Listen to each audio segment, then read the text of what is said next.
And now, introducing the hottest new tag team in podcasting, George Feast, Johnny Clash, the Game Mart.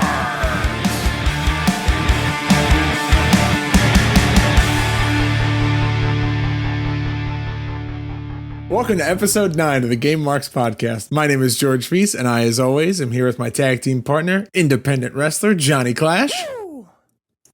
Each week on the podcast, we break down the good, the bad, and the awesome of wrestling video games and give our rating of Play It Forever or Future Endeavor. This week on the podcast, we are playing WCW SuperBrawl for the Super Nintendo.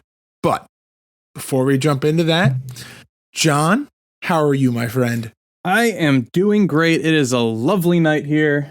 Fun fact, like we've said before, it rained today. It has rained every single time we have recorded this damn podcast. It's actually a pretty good weather prediction. Like it's weird.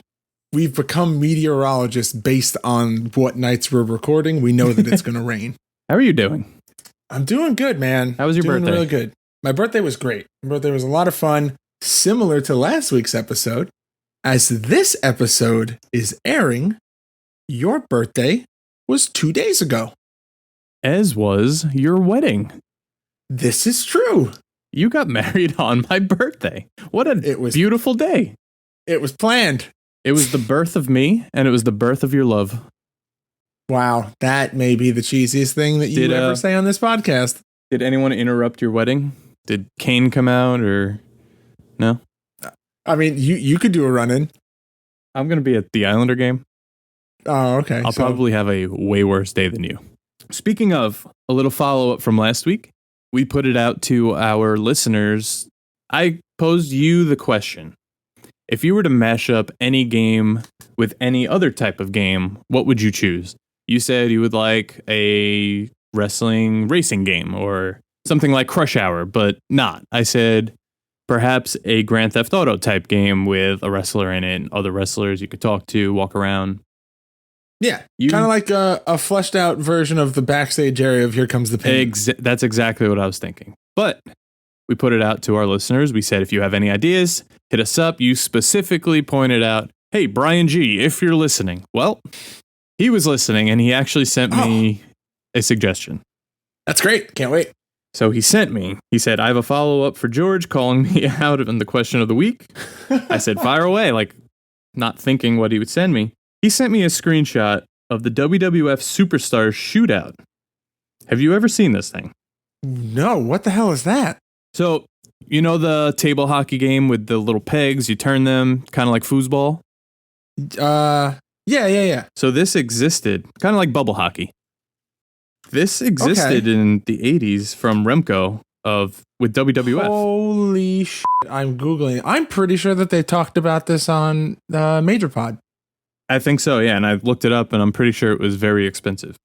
I didn't know what this was when they were talking about, holy shit. This is literally, this is the most you thing I have ever seen in my entire life. So he showed me We're going to post a picture on our Instagram and Twitter and stuff so you guys can see what we're talking about. But Jesus, this is the most Johnny Clash thing I've ever seen.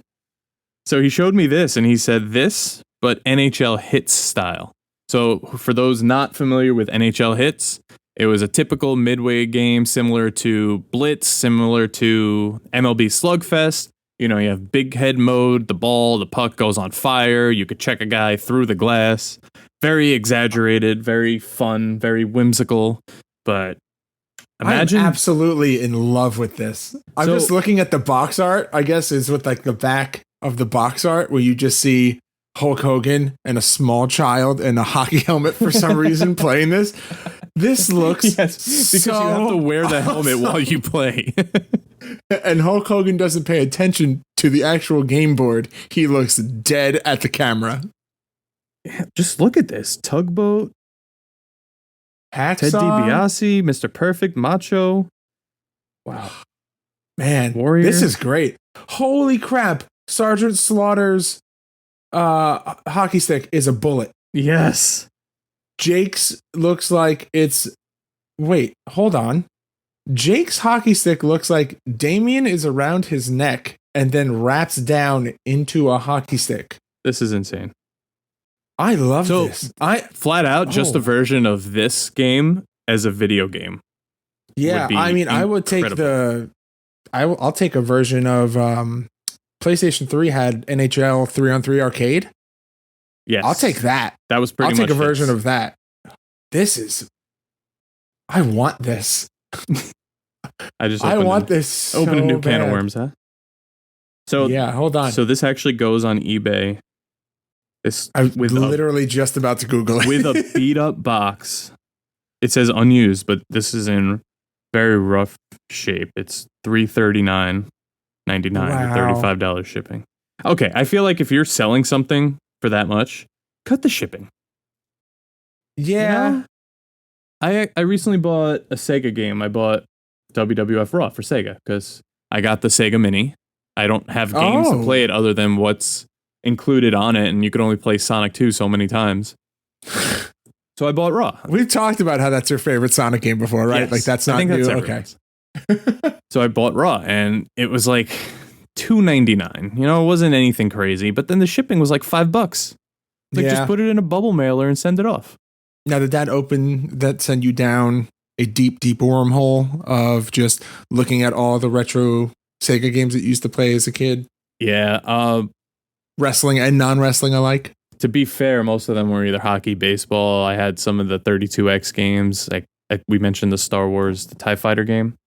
Oh, yep. Yeah, so I had a bunch of the 32X games mostly, I think. Did you ever play a game called Rocket Knight Adventures? No. It is probably one of the most ridiculous games concept-wise, but the mechanics of it are like really interesting. So like it's essentially a side-scrolling beat 'em up, but you have a jetpack and you can dart in different directions, and that's how you like platform through the level. So I'm looking at it. It looks like Mickey Mouse has turned into Mega Man. Yeah, it's super cartoony, and it's essentially I'm pretty sure it's like an armadillo fighting a bunch of like alien hogs and pigs. But the platforming aspect of it is just absolutely insane and really challenging at certain points, which is why I think I kept going back to it over and over again. I would be down to try it if we could do a bonus episode or something. Bonus episode, let's do it. Speaking of old games, before we, we're going to digress a little. Who cares? Have you ever played Mickey Mousecapades on NES? It was from Capcom. No, I have heard of it. And I think that's one of those games that has like the internet lore about it, where like it's like one of those legendary like Simpsons wrestling where it's just like talked about and so many people know about the game, but I've physically never played it myself. It's probably very, very easy to find. It was the hardest game as a kid. I would love to go back and try to run through it now, but snakes come at you, ghosts come at you, things shoot at you, Mickey dies. It's pretty hardcore for an NES it almost game. looks like Pitfall graphics. Yeah. Huh. Speaking of bonus episodes, though, while we mentioned it, when we hit 200 followers on our Twitter, you will get a bonus episode featuring myself, Johnny Clash, a special guest, some alcohol, and a video game. How is that not just the greatest combo? We are currently at 125. It only took us 9 episodes to get this far. And we could go following people to try to boost it ourselves, but we want the natural followers. Yeah, we want people who, want to listen to this podcast, who enjoy the podcast, enjoy the content that we're putting out, enjoy the video game community as a whole, because as much as we talk about wrestling video games on this podcast, we obviously play other games other than this, and we are just gamers in general. We just happen to be wrestling fans as well, so this worked out. So back to last week, Warzone. After we posted it, a bunch of people reached out to me, responded to what an outcry on social media about this game. People were saying that this is the game that made them like wrestling. This made them a wrestling fan. And I could see why. Going back and playing the game again definitely jogs some memories of like my childhood. And, did it change your opinion at all of the game? Like now that you had a week to sit on it, do you feel differently? So here's the thing. We talk about nostalgia goggles a lot on this podcast, and this is, I think, textbook definition of nostalgia goggles. Looking back in playing this game, I had a ton of memories just like resurface of me playing this game with my friends. And, I wasn't a big fan of it when I was a kid. And to be honest, my opinion stays the same as it was last week.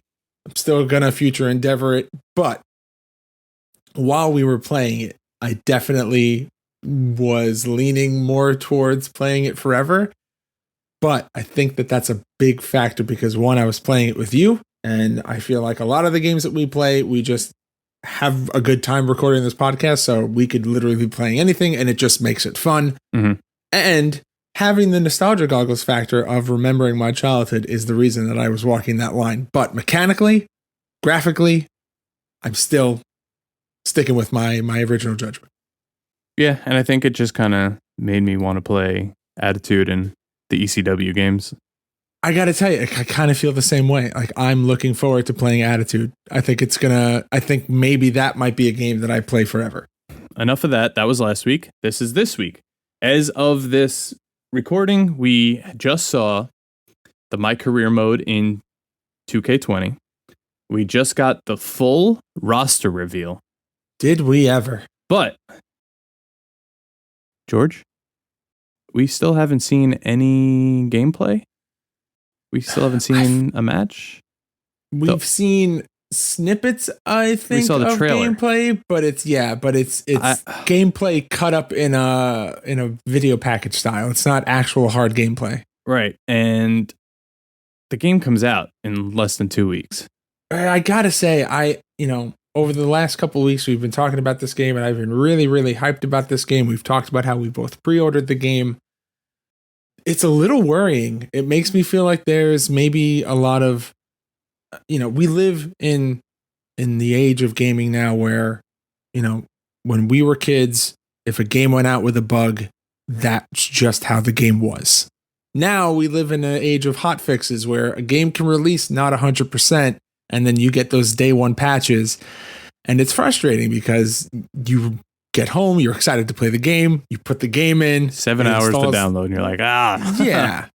And I'm looking at you, Spider-Man. I miss the days of just when a game came out and it was ready to go. Yeah, we definitely take for granted what the games used to be like. But I will say, some of these screenshots look good. Some of them don't look so good. I'm hoping that day 1, day 2 patch is going to fix a lot of that. So do we want to run through some of these screenshots and just talk about them? I don't think we should yet. Okay. I think we should give it another week or two, give them the benefit of the doubt that these things will get fixed. Say these aren't the final renderings. As long as we're not getting 2K17 Dana Brooke, I'll be good. Speaking of, I sent you the I'm looking at it now. So I was on Reddit today, just looking up some stuff with 2K20, and I kind of want to post this on our Instagram, but it's kind of mean.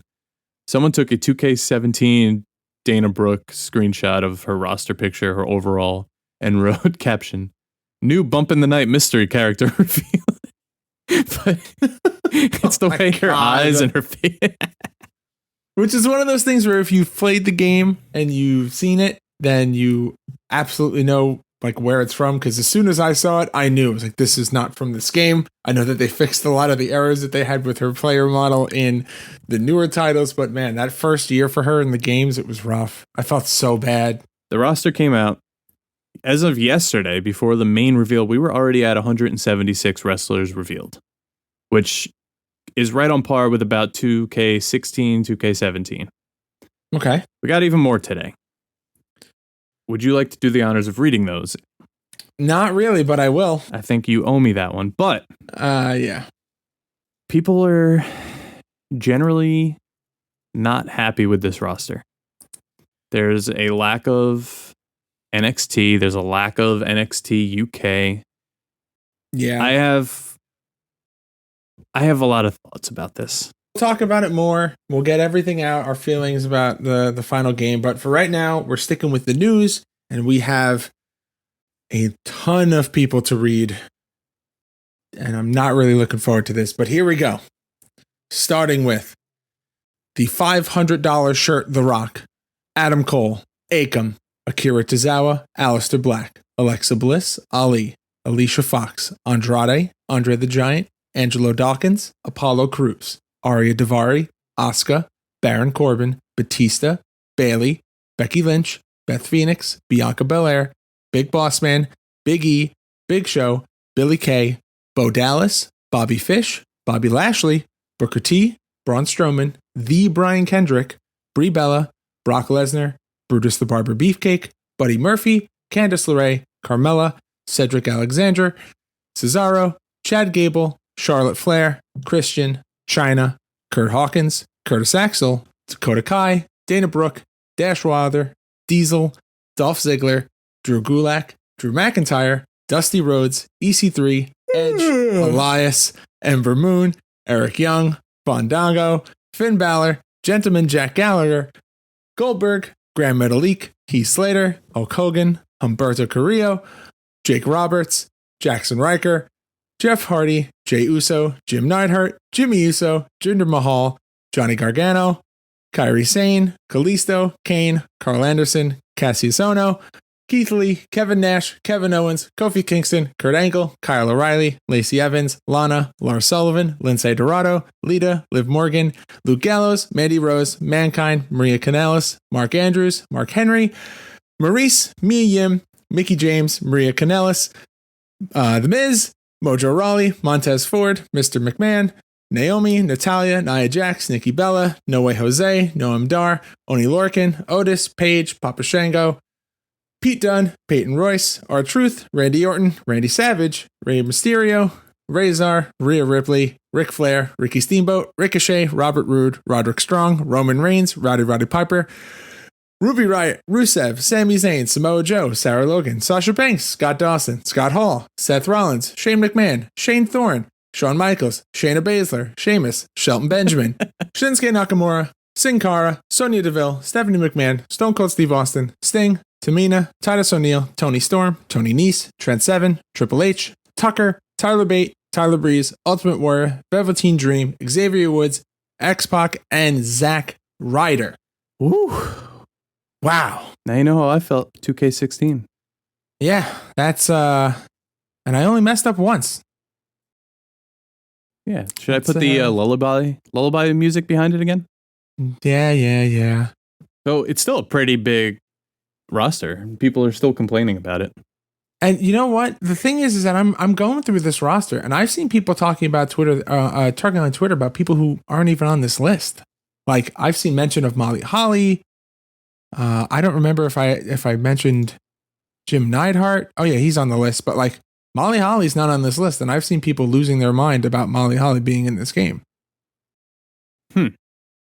Interesting. So I wonder if maybe this isn't like the full roster, because it does the video that they did. So the way that they did this is that WWE teamed up with Smosh Games to do the roster reveal with The Fiend.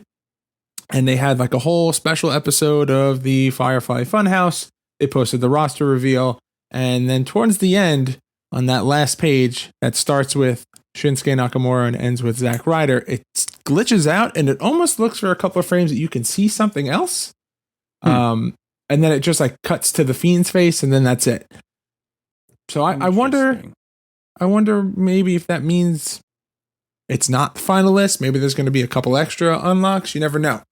But that being said, this is a huge roster, because you don't talk about the Bump in the Night DLC here really. So you have Demon King Finn Balor, Frankenstrowman, a special Aleister Black, a special Sheamus, a special Nikki Cross, and a special Sasha Banks.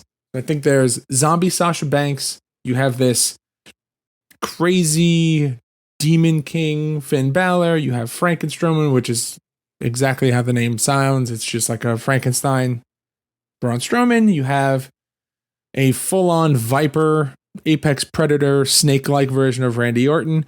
The Sheamus just looks like Shaun of the Dead. Yes. That's literally the only thing I can think of, is that he looks like you've got red on you.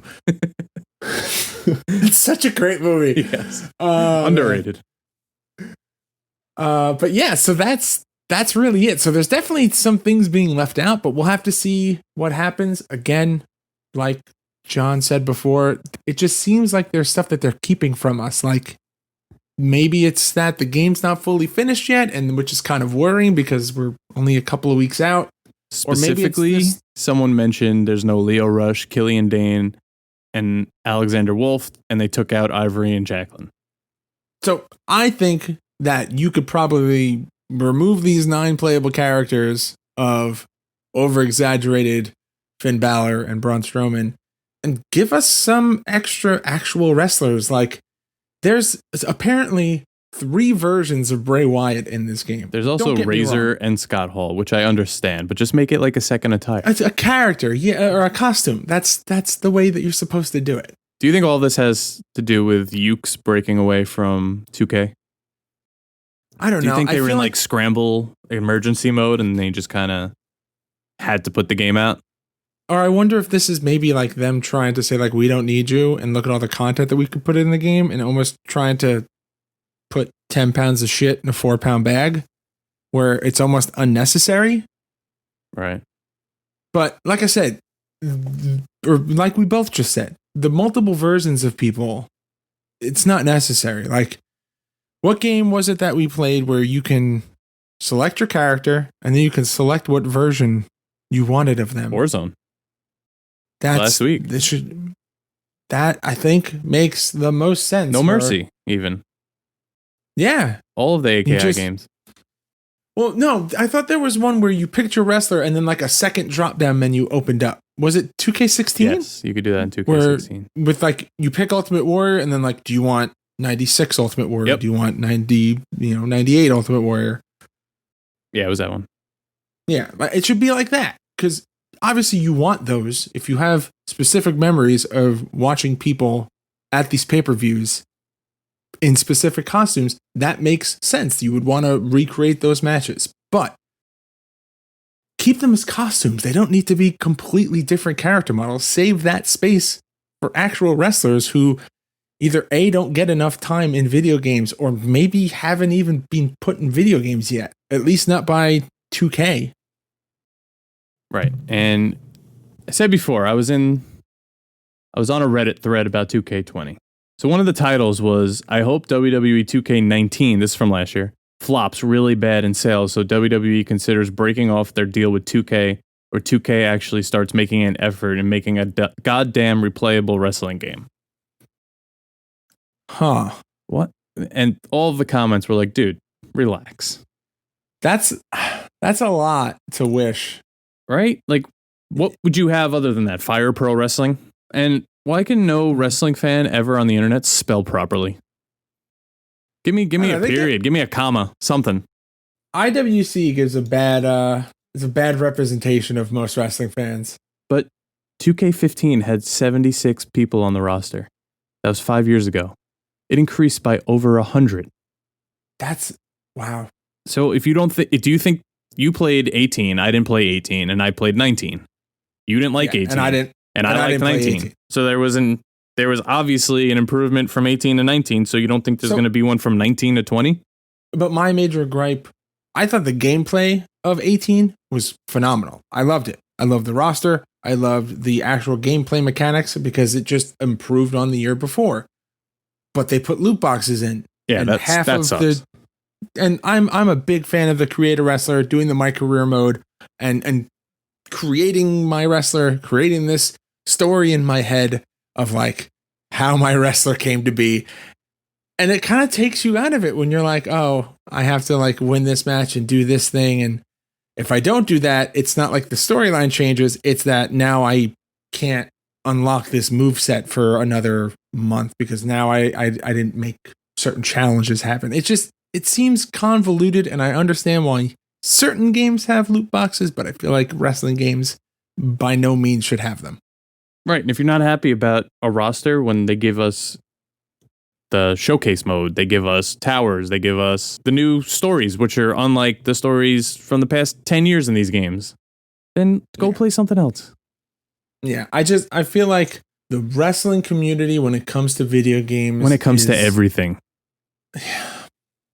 We're a part of it, and I would like to try to not pigeonhole everybody into this. No, but they're going to buy the game anyway. Everyone's going to buy this game. They're going to bitch about it, but they got your money. Beggars can't be choosers. Don't buy it then. If you really want to show them, don't buy it. Yeah. I mean, I'm going to buy it for 2 reasons. I'm going to buy it, one, because we have to play it on the podcast, and if I'm going to buy it, I might as well pre-order it and get the pre-order bonus. Uh-huh. And I'm genuinely curious because I didn't play 19. And I haven't played a wrestling game that actually had a story mode and not just hey, you're a new guy in NXT, work your way up the roster. Like, terrible. That's what it used to be. That's what it was in 16 and in 17. And then in 18, it kind of got a little better. In 19, there was a full flushed out story mode. And now I'm excited to see what they're going to do for 20. With a dual story mode, which looks even longer, 18 chapters. But it looks like I'm intrigued by it. Like, yes. It's a dual character. I wonder if it's where, do you pick if you're the male character or the female character?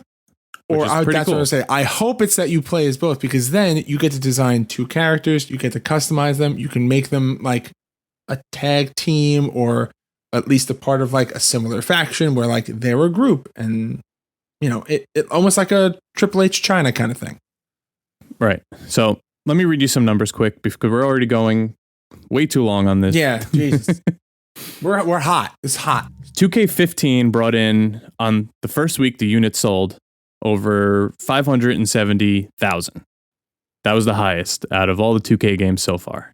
Then it was 16, 17, 18. The lowest so far, 14 was just under 400,000, and 19 was at 364,738 within the first week on PS4 and Xbox.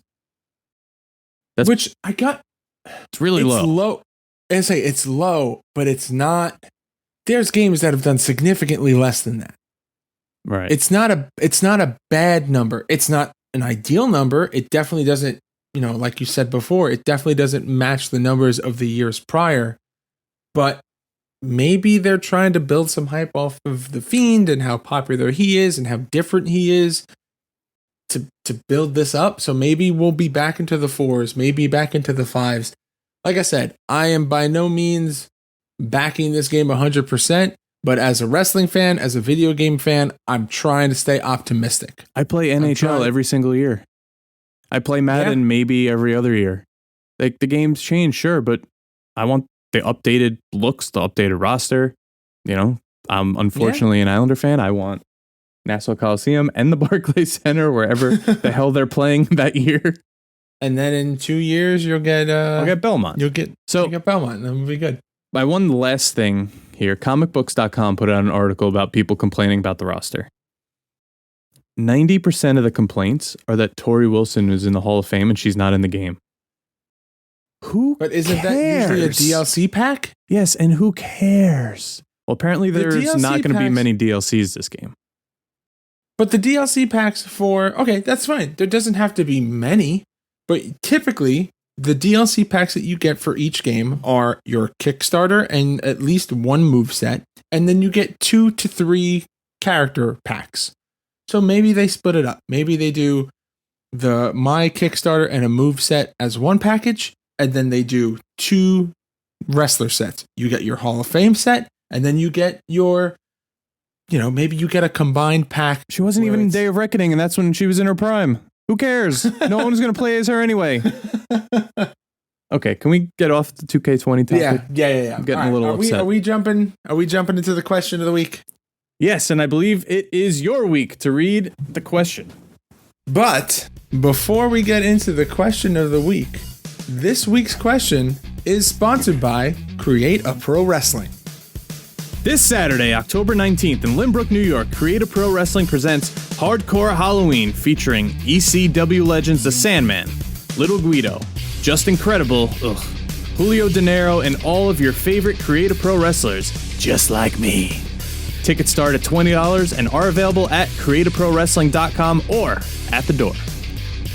Get hardcore this Halloween with Create a Pro Wrestling. Oh, man. I saw that little clip that you posted of what happened. Yeah, I had to spread awareness about what a horrible person that Just Incredible is.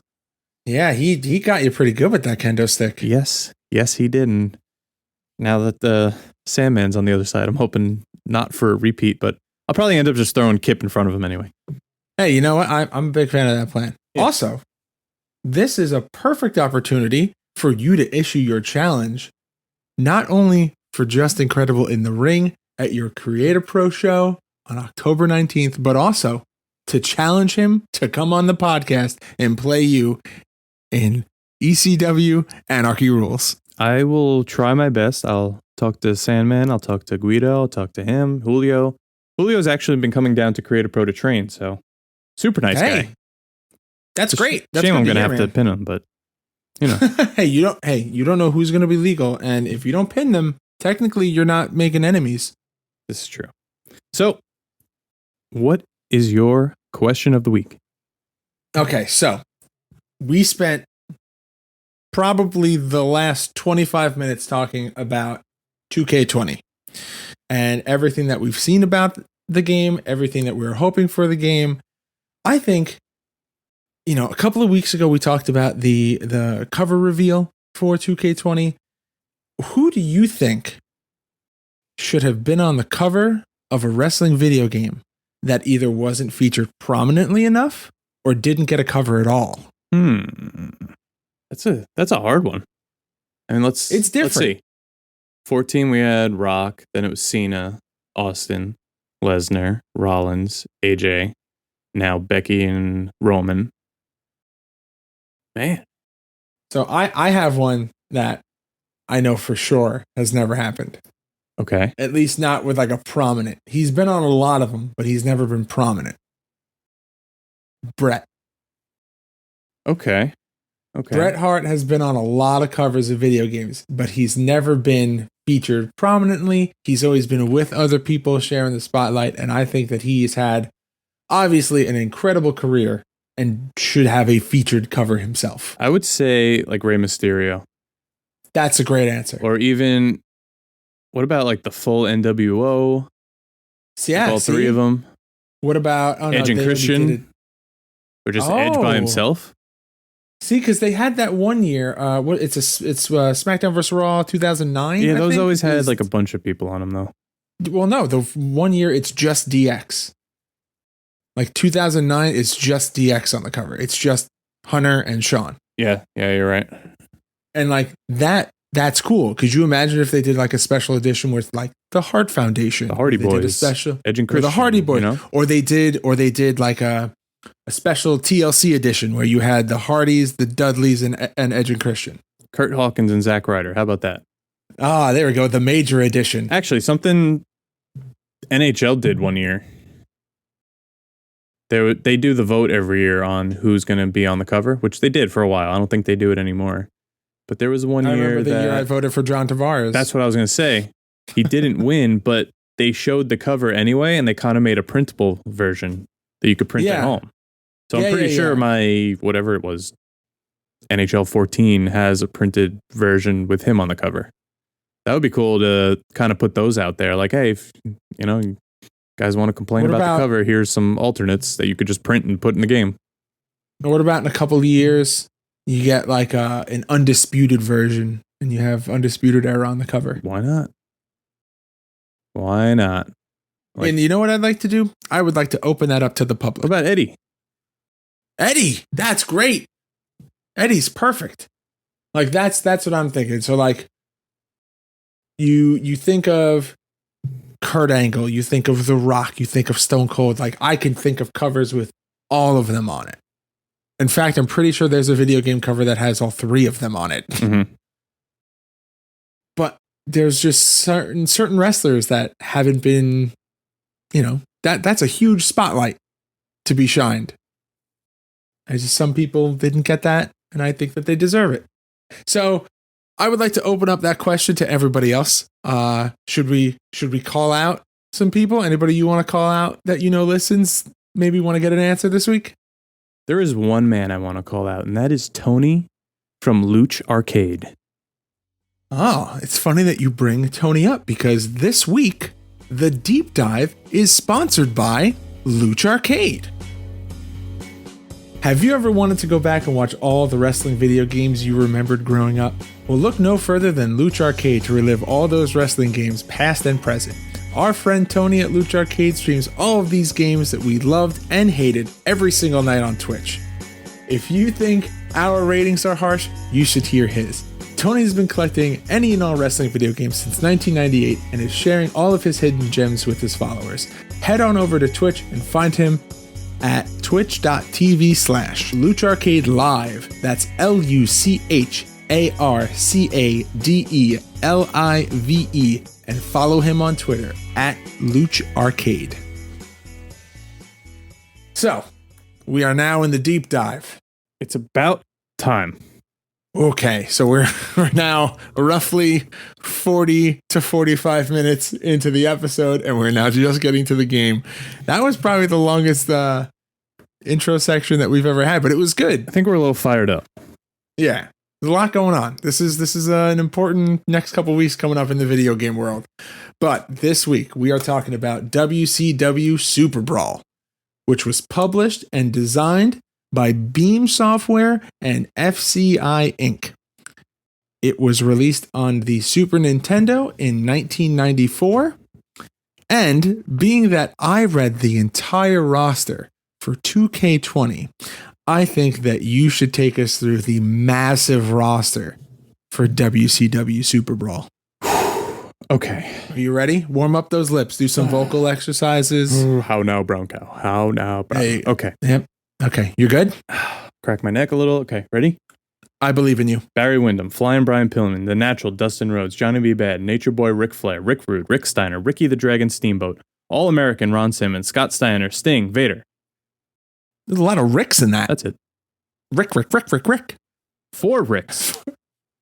Rick. This might be the most Ricks in any video game. Yeah. Unless we're talking about 2K20 again, there's probably 7 versions of each Rick, so...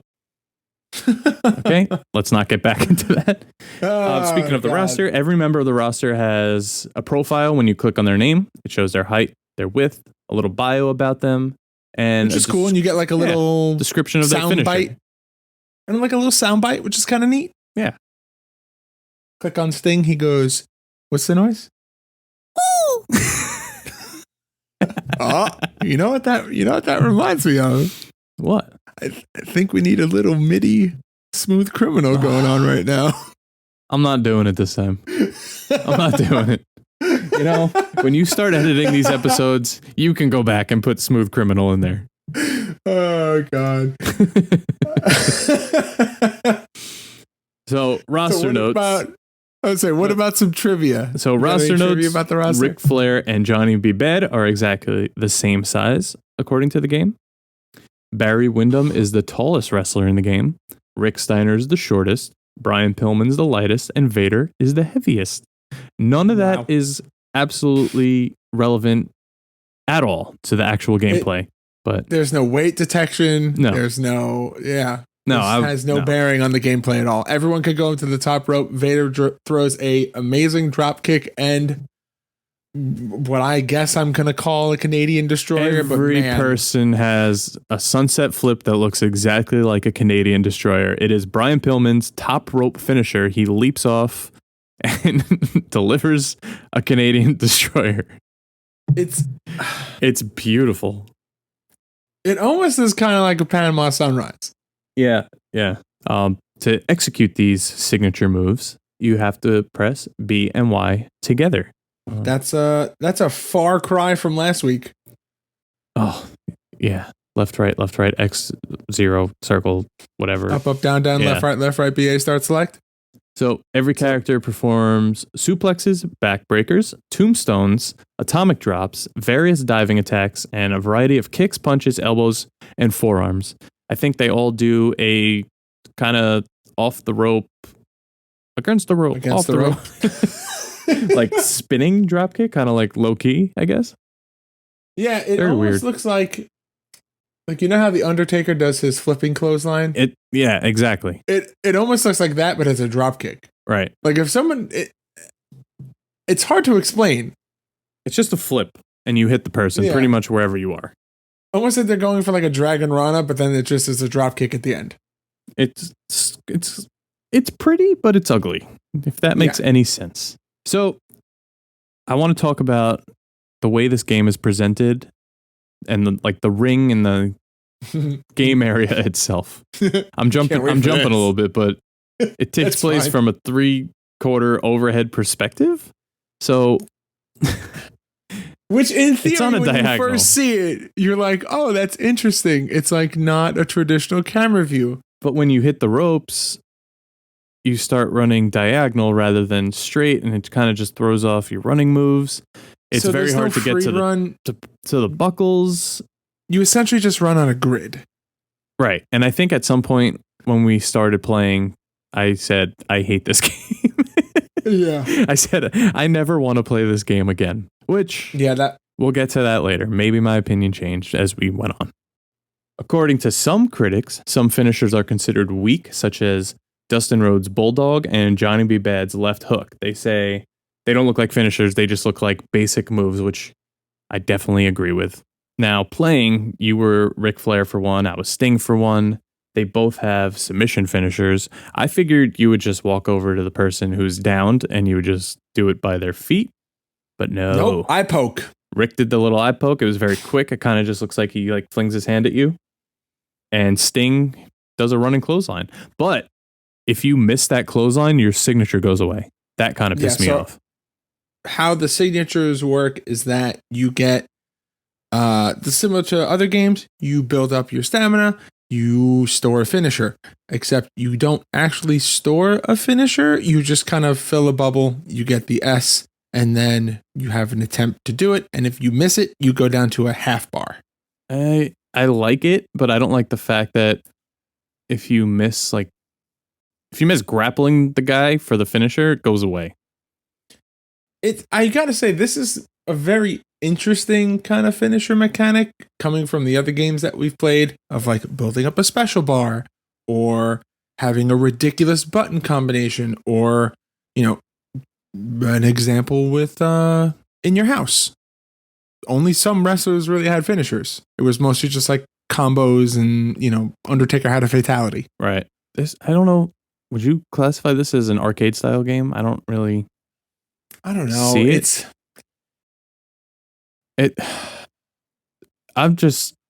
I don't even know. I'm perplexed with this, the presentation of this ring. And I see they were trying to be unique, but it's not proportionate to how the wrestler's standing, or the logo in the middle is not in perspective with how the ring's in perspective. You can't go over the top right or the top left outside the ring. It's just blocked off. Yeah, the features are few and far between here, but it's charming is the word that I would pick, I guess. It's different enough where I'm interested, and I was interested when I was a kid, but now looking back, there's just features that are weird, like because of how many features we have in games now, and they tried. We'll get it. Yeah, they tried. A for effort.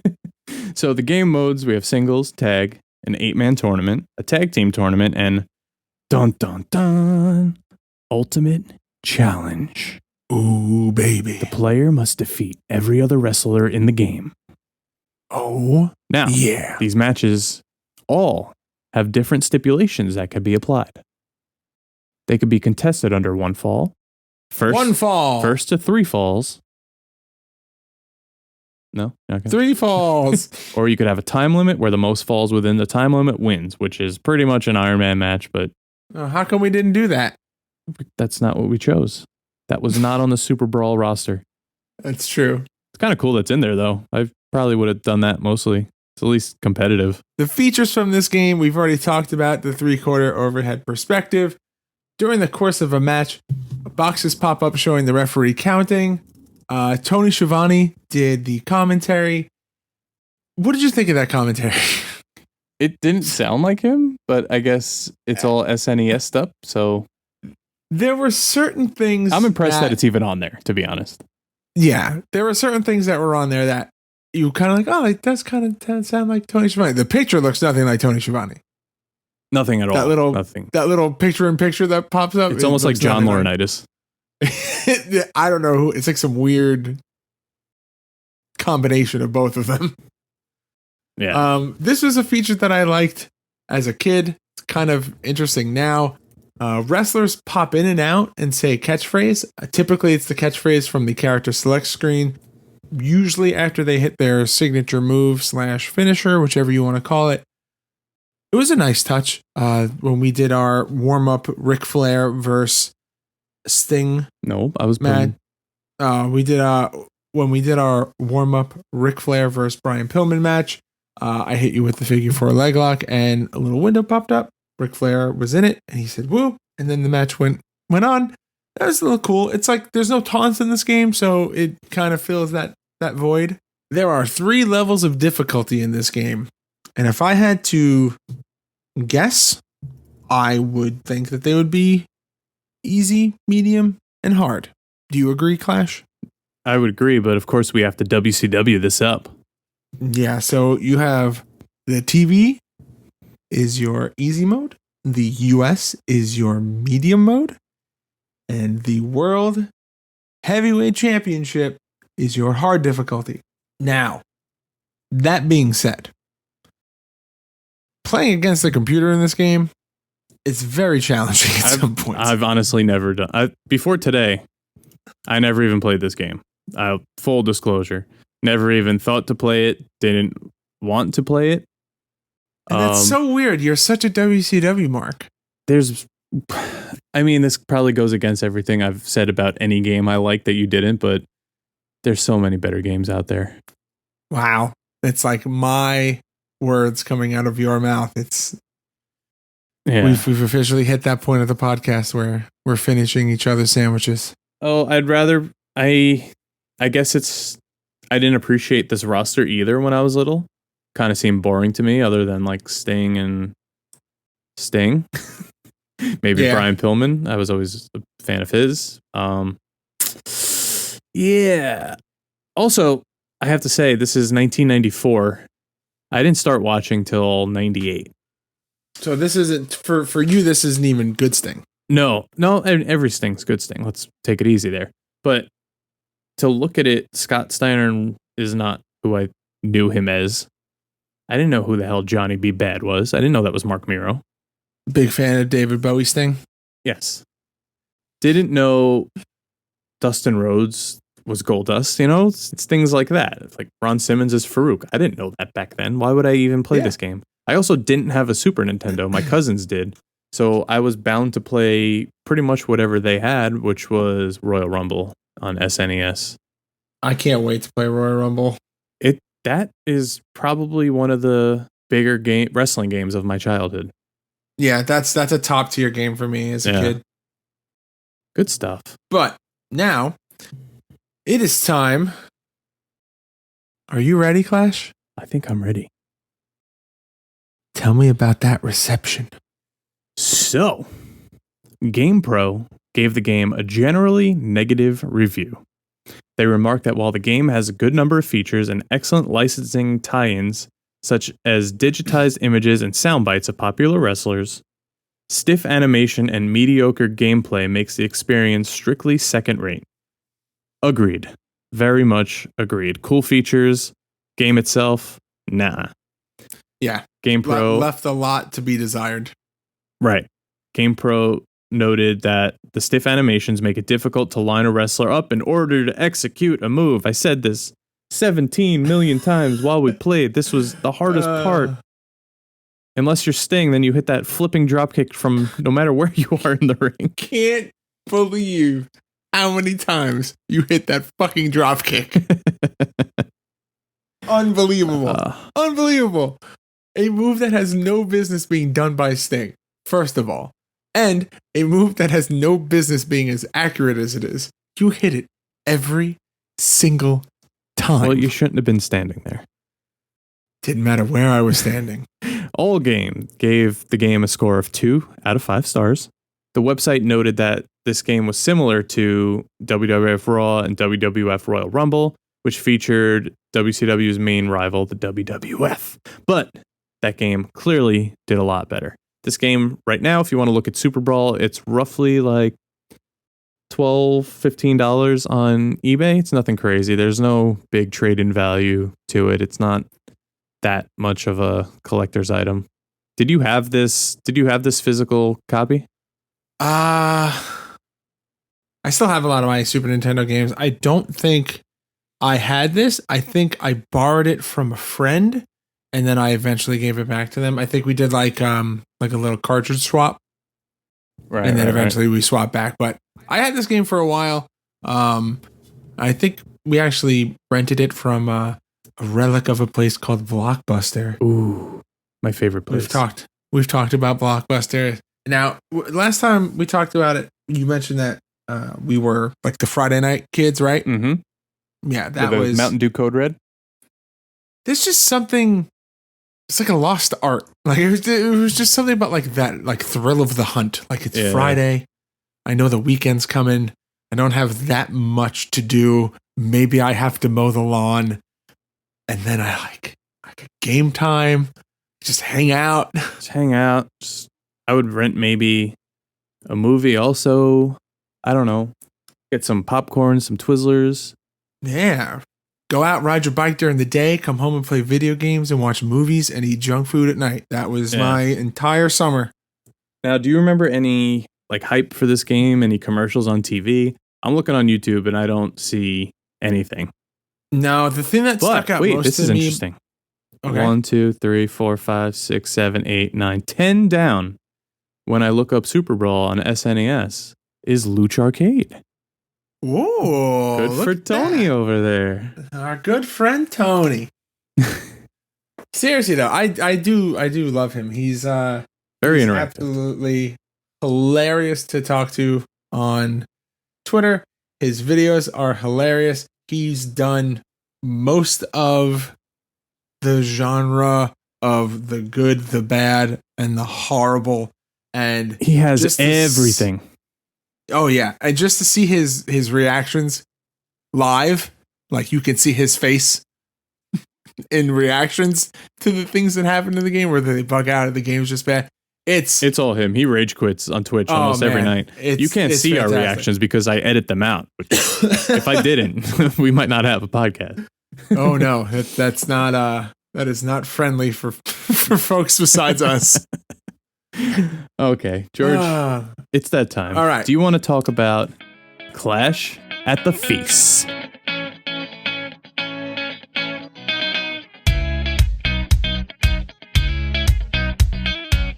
So this week, we put up a vote for 4 matches. You had your options of Super Brawl 4, Ric Flair vs. Vader, Super Brawl 3, Sting vs. Vader, Super Brawl 2, Rick Rude vs. Ricky Steamboat, and Super Brawl 2 as well, Barry Windham vs. Brian Pillman. Now, would you like to let the folks at home know which match won our vote? Obviously. Mainly because I know you are going to lose your mind in excitement when you say this. Obviously. Sting versus Vader. But we couldn't do the real match because did you know the stipulation of the real match? No. Okay. So this was Big Van Vader with Harley Race against Sting in a White Castle of Fear strap match. What the hell is that? Is it just a regular strap match that they put more words in front of? I think, honestly, every time I eat White Castle, there's fear. And you need a strap? To be honest, this is probably a match I've watched close to maybe 30 times in my life. This is one of my favorites from like classic WCW, classic Sting. You have Tony Schiavone and Jesse Ventura on commentary. Eric Bischoff is the interviewer. George, go back and watch this match. You will also notice that it is completely different than obviously what they look like in this game because it's a year earlier where Sting was in his gold and orange. Vader was in his black and red. In this game, we just had Sting in his Ziggy Stardust and Vader in his maroon. Yeah. Just the most maroonist. I think a lot of characters in this game looked great, but the Vader sprite definitely needed some like upper body. Yeah, so the body was not right at all. He just looked like a regular guy with a beer belly. Yeah, exactly what I was going to say. He looked like a King of the Hill character. Vader was intimidating as shit, and that was not him. Yeah. But anyway, Sting versus Vader won. You were Vader. I was Sting, and I'll let you take it from here. Well, no. So I, out of the goodness of my heart, knowing that you are a massive Sting fan, said, no coin flip this week. I will let you be Sting because I know that it's who you want to play as. And that's it. We started the match. No coin flip. Bell rings. Clash hit me. No lie. 3 to 4 times rapid fire with that front flip drop kick. Now, we did the 3 falls to a victory. It's the closest thing we could get to 2 out of 3. So it's not first 2 pinfalls win. It's the first to 3 pinfalls is actually the end of the match. So, Clash does his drop kick 4 times, gets a special, puts me in the Scorpion Deathlock. I tap. Next time, I get up, he throws a couple suplexes, hits me with an atomic drop, picks me up, puts me in the Scorpion Deathlock. I tap. So now he's up 2-0. What happened next? This is difficult for me to get through. I'm sorry. Just tears welling up in my eyes as I speak. All good things must come to an end. I get up. He hits me with a suplex. He hits me with an over-the-head, belly-to-belly suplex. Massive. A flipping drop kick. Another flipping drop kick. Picks me up. Hits me with that clothesline. Puts me in the Scorpion Deathlock. And I am down for that 10 count, which means I tap. And your winner, breaker of the streak, the one, the only, Jonathan Clash.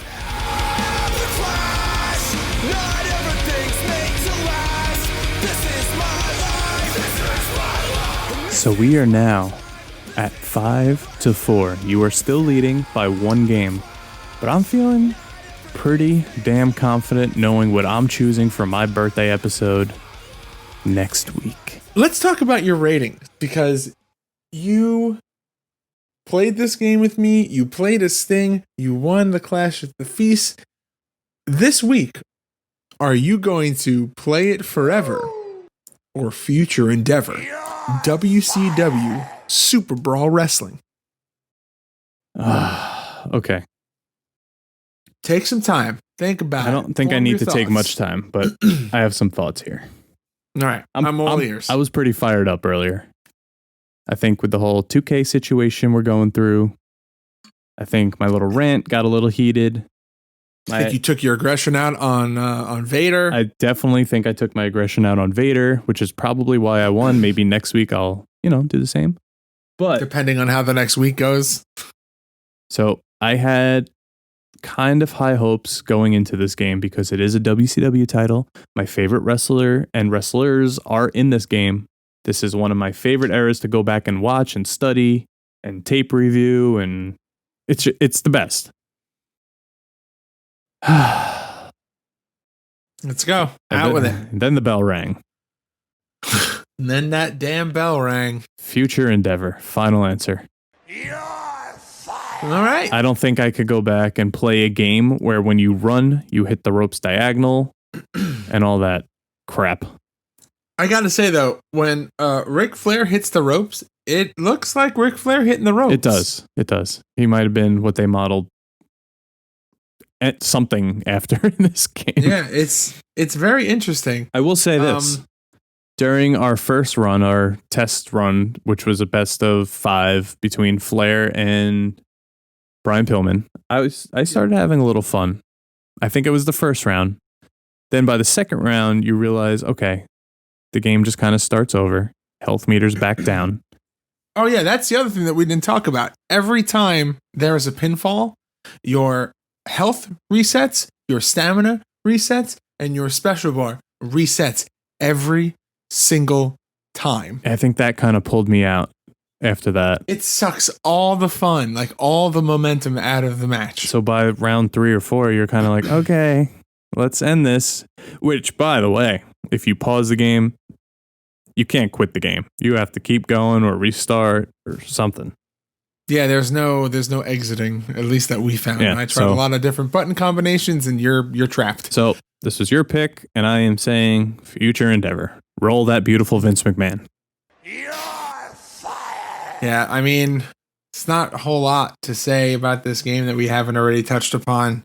Going through the reception, our initial review, the features of the game. The roster's great. Just that's about where it ends. It has some of the greatest wrestlers to ever step foot in a ring, and the sprites look great.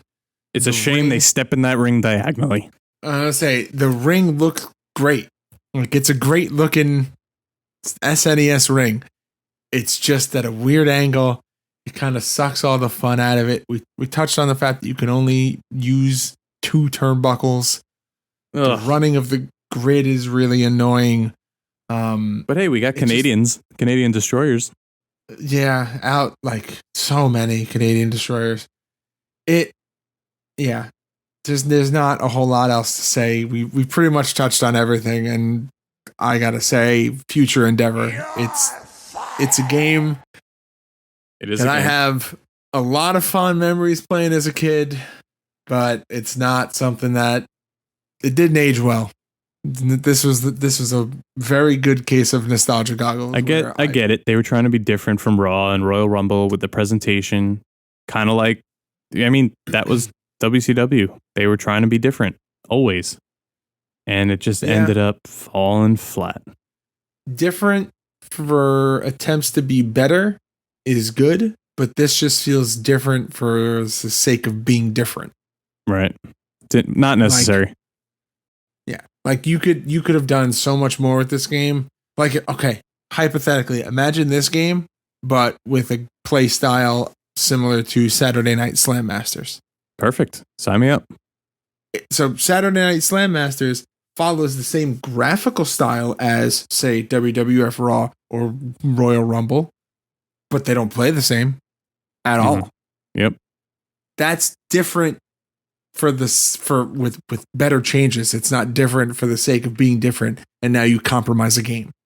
Have you ever really looked at the cover of this game? Yeah. I mean, there's nothing cool about this cover other than Sting and Flair's robe and like maybe Vader looking beefy. But like, there's no depth in the pictures. It's just like a simple gradient background with really bad SuperBrawl text. That text sucks. If you're going past, like I think from a marketing and a graphic standpoint, I'm sure you do too. We're both designers. We're both in marketing. If I look at this, or if I look at Raw or Royal Rumble, I'm not picking this just based on the cover. This doesn't look like a wrestling game. No, the only reason you pick this up is if you know wrestling. It's not even proportion. Like Sting's in front, but Vader and Ric Flair are in the back, but they just look shorter rather than behind him. There's no perspective. Yeah, you're right.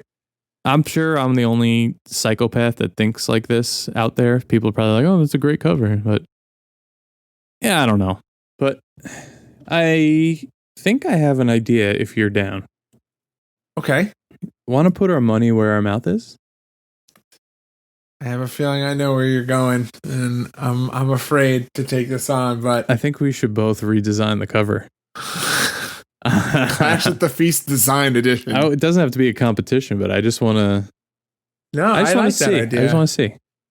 I like that idea. I think that would be cool. Fun. We don't have to do it for next week. We don't have to set a time limit, but now, are we keeping the same logo, or are we keeping the logo because that's the original SuperBrawl logo, or are we? Yeah, I would keep the logo, and I would keep obviously the Super Nintendo frame around it. Okay.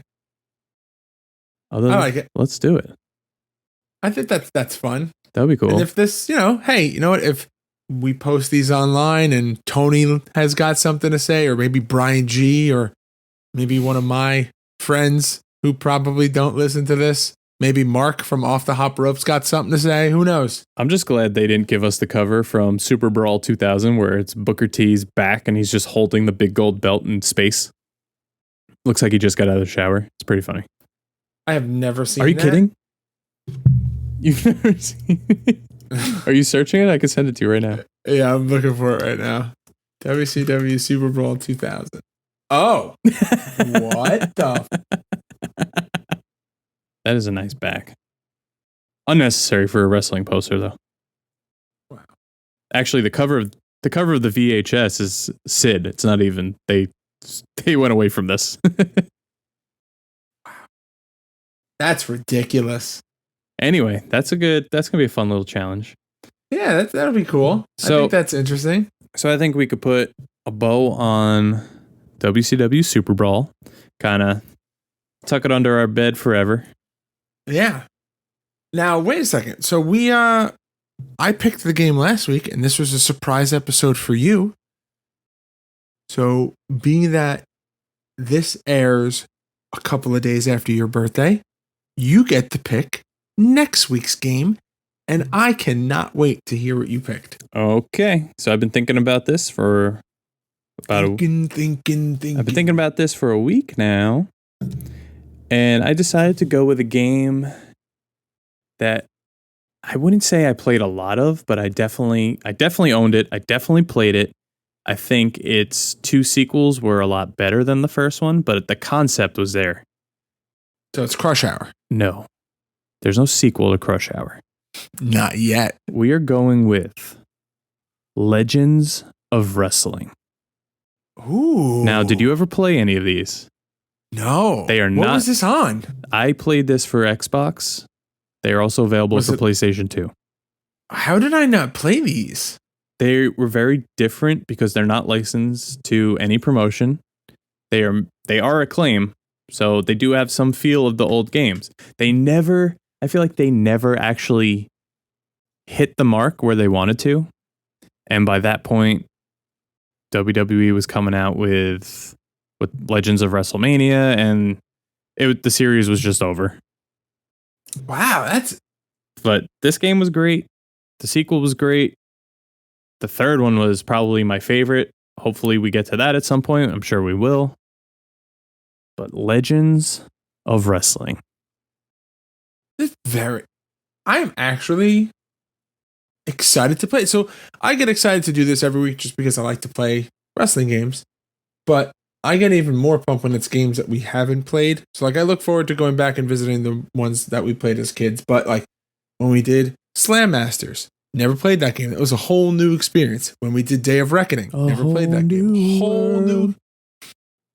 It's like you do this to yourself, where you want to put music in the background, then you do it to yourself. But yeah, to play a game that you may or may not have played, may or may not have owned, may or may not remember playing, and a game that I have never played, it's exciting. I'm pumped. I'm excited to see how this game plays. It's a new challenge. And I really don't know what to say. I'm just into it. Hopefully the score is 5-5 at the end of that one. Oh God. Is Sting in the game? No, he debuts in Legends 2, I believe. Okay, so at least I have that going for me. There will be some surprises. Don't you worry. Okay, I'm Georgie, ready for it. That about sums it up, I think. Why don't you take us home? All right, so we are the Game Marks Podcast. We release new episodes every single Monday.